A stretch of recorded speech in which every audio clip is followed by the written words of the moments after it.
Hello, wonderful. It is Sarah, and I wanted to give you a little tip to help get you through the holiday season.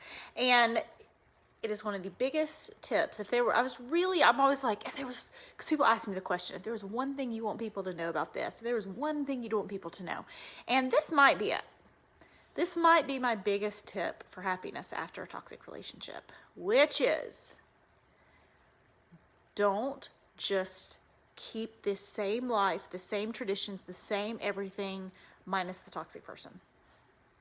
Okay? And if you have this life set up, and then the toxic person leaves, and there's just this hole, this gap, this hole, this missing piece, this empty chair, this empty place, you've got to renew yourself and renew your life and develop new traditions, new exciting things, and it can be something as silly as a dance party at your house. It can be something as silly as your elves staying in, stockings instead of your stockings hang on the cabinets instead of the fireplace. Just something little, but something that signals to your brain, this is a new beginning. If you're like, I had a great life and then the toxic person left and now I have this hole and this gap, it will make your holiday seasons and everyday life feel awful because there's always going to be this hole.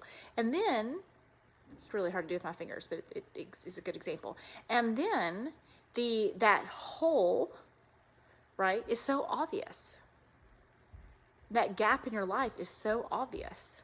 And then you're looking for someone else to fill in that hole. Like, okay, find a new person, insert into whole, W-H-O-L-E, whole life again. You see how unfair that is to a new relationship? You see how unfair that is to you? And how damaging it is to your brain, because it always feels like something is missing.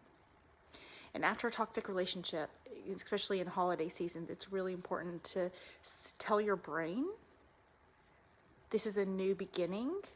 Not, I had a great life and I had a perfect situation and now there's something missing within it.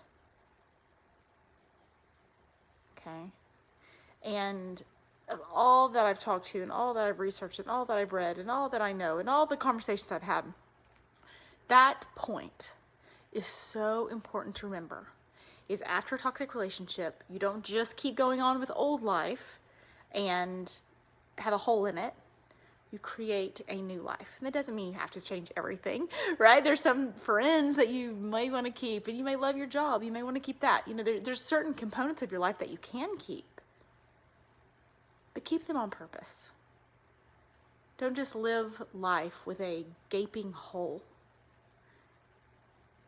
and tell yourself that, you'll never be loved.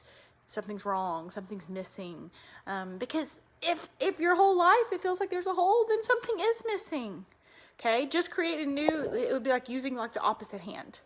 Okay, which is holding my phone, so I can't show you that. But you had this, and now you have this. Maybe you had this, and now you have this. Right? It's just like jazz hands, like, whatever it is for you.